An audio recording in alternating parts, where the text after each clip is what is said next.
പ്രാർത്ഥനാ ജീവിതത്തിലൂടെ തനിക്ക് ചുറ്റും പരിമളം പരത്തിയ ജീവിതമായിരുന്നു ഏവുപ്രാസ്യമ്മയുടേത്. 5 ദശാബ്ദം നീണ്ടുനിന്ന ആ സന്യാസ ജീവിതം ആധ്യാത്മിക പ്രഭ നിറഞ്ഞതായിരുന്നു.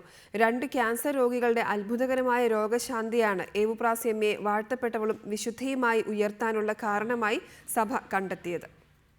തൃശൂർ ഇരിങ്ങാലക്കുട രൂപതയിലെ എടത്തുരുത്തി ഇടവകയിലെ എലവത്തുങ്കൽ ചേർപ്പുകാരന്റെ വീട്ടിൽ 1877 ഒക്ടോബർ 17-നാണ് മദർ ഏവുപ്രാസ്യ ജനിച്ചത്.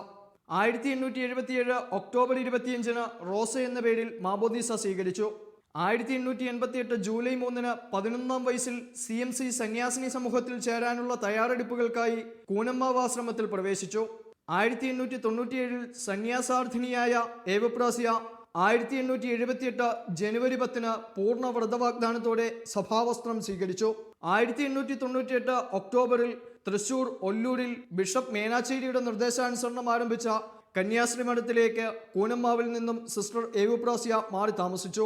ഒല്ലൂർ മഠാധിപതിയായി സേവനം ചെയ്തപ്പോൾ മുതൽ ആളുകൾ വിളിച്ചു തുടങ്ങിയ മദർ ഏവുപ്രാസ്യ എന്ന വിശേഷണം മരണശേഷവും തുടർന്നു വന്നു.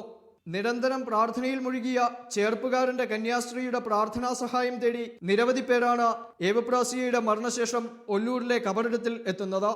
1952 ഓഗസ്റ്റ് 29-ന് 75-ാം വയസ്സിൽ മദർ ഏവുപ്രാസ്യ മരണമടഞ്ഞു. 1963-ൽ നാമകരണ പ്രാർത്ഥന ആരംഭിച്ചു.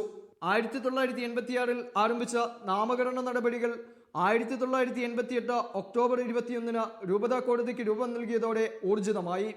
1990 ജനുവരി 30-ന് മദർ ഏവുപ്രാസ്യയുടെ കല്ലറ തുറന്ന് പരിശോധന നടത്തി. 1997 ഡിസംബറിൽ തോമസ് തരകൻ എന്നയാളുടെ ക്യാൻസർ രോഗം സുഖപ്പെട്ടത് നാമകരണ നടപടിക്ക് വേഗം കൂട്ടി. 1999-ൽ അത്ഭുതത്തെക്കുറിച്ച് പഠിക്കുവാനും സ്ഥിരീകരിക്കുവാനും വേണ്ടി കോടതി സ്ഥാപിച്ചു. 2006 ഡിസംബർ 3-ന് ബെനഡിക്ട് 16-ാമൻ മാർപ്പാപ്പ മദർ ഏവുപ്രാസ്യയെ വാഴ്ത്തപ്പെട്ടവളായി പ്രഖ്യാപിച്ചു. അൽഫോൻസാമയ്ക്കും ചാവറക്കുടിയാക്കോസ് ഏലിയാസച്ചനും ശേഷം 3ാമത്തെ വിശുദ്ധ പദവിയാണ് മദർ ഏവുപ്രാസ്യയിലൂടെ ഭാരത കത്തോലിക്ക സഭയ്ക്കും സീറോ മലബാർ സഭയ്ക്കും ലഭിക്കുന്നത്. Anil George, reporter, Kochi.